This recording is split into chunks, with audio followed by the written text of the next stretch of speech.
नमस्कार मंडळी. नेहमी त्याच चवीच्या भाज्या किंवा भाजी पोळी खाण्याचा कंटाळा आला असेल ना, तर एकदा ह्या पद्धतीचं रस्सम तयार करून बघा, जे की पावसाळ्यामध्ये बेस्टच आहे. घशाला आराम आणि तोंडाला चव सुद्धा येते बरं का. तर त्यासाठी काय करायचं, पाण्यात थोडीशी चिंच भिजत घालायची. अगदी थोडी चिंच घेतली आहे, जास्तही घ्यायची नाही.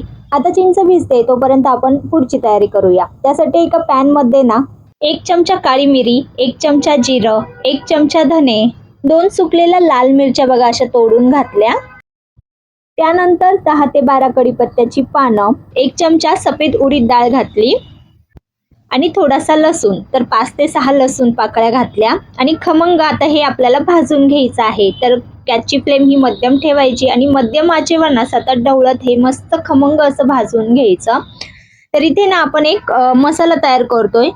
या मसाल्याने ना आपल्या रस्समला मस्त अशी चव येणार आहे. तर आता हा मसाला भाजून झालाय, थंड करून घेऊ.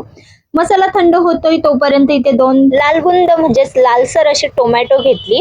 तिचा देठाकडील भाग काढून घ्यायचा. तर टोमॅटो अगोदर स्वच्छ धुवून पुसून घेतले. आता तिचे काप करून घेऊ. तर अशा फोडी तयार करून घ्यायच्या, कारण आपल्याला ह्या पाण्यामध्ये उकळवायच्या आहे. तर एका पॅन मध्ये ना ह्या सर्व फोडी घातल्या आणि त्यामध्ये भरपूर असं पाणी घातलं. साधारणपणे 2 ते 3 ग्लास पाणी घातलं असेल आणि छान याला उकळून घ्यायची, जोपर्यंत यांची साल निघत नाही तोपर्यंत. म्हणजे टोमॅटो सुद्धा व्यवस्थित शिजली जातात आणि त्याचे साल सुद्धा व्यवस्थित निघतं. टोमॅटो चांगली शिजली की त्याचं सालही काढून घ्यायचं, गॅस बंद करायचा आणि आता हे थंड करण्यास ठेवायचं.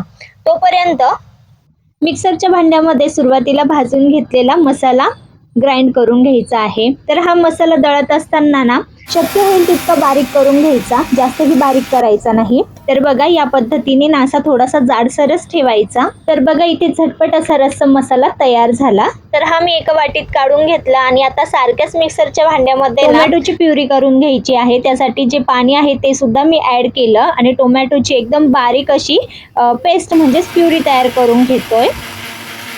आता ही प्युरी तयार करून झाल्यानंतर काय करायचं, गॅसवर कढई गरम करून त्यामध्ये थोडंसं तेल घालायचं.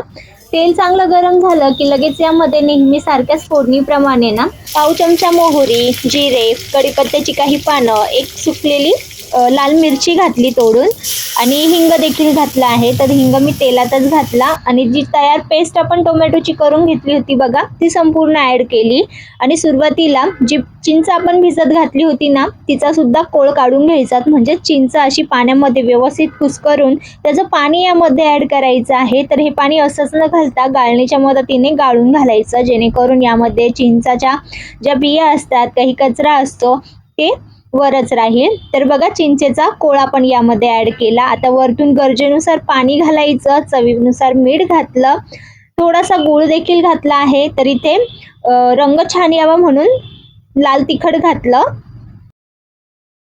तर बघा इथे ना आपण चटपटीत असं टोमॅटोचं गरमागरम रस्सम तयार करतोय. आता जो मसाला तयार करून घेतला होता ना तो 1 चमचा घालायचा आणि सर्वात शेवटी बारीक चिरलेली कोथिंबीर आणि याला छान अशी खळखळून उकळ काढून घ्यायची.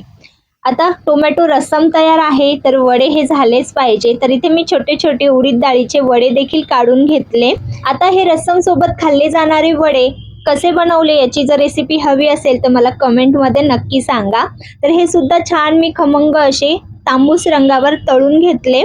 बघा किती क्रिस्पी झालेले आहेत आणि इकडे आपलं रस्सम देखील छान असं उकळलेलं आहे. पावसाळ्यामध्ये ना हे आवर्जून करून प्यावं, इतकं टेस्टी लागतं.